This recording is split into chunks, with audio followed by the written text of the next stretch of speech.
Hello everyone, welcome back to English Glow Up with Saniya. Today we are going to learn daily use English word meaning. Let's get started. Confident, Atmavishwasi. She is a confident girl. Lazy, Alsi.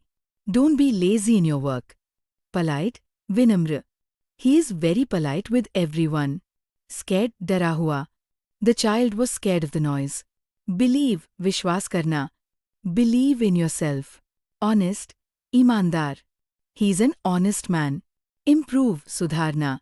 You can improve your English with practice. Ignore, अनदेखा करना. Don't ignore your health. Always, हमेशा. Always speak the truth. Practice, अभ्यास करना. Practice daily to speak fluently. Practice with me and improve your spoken English step by step.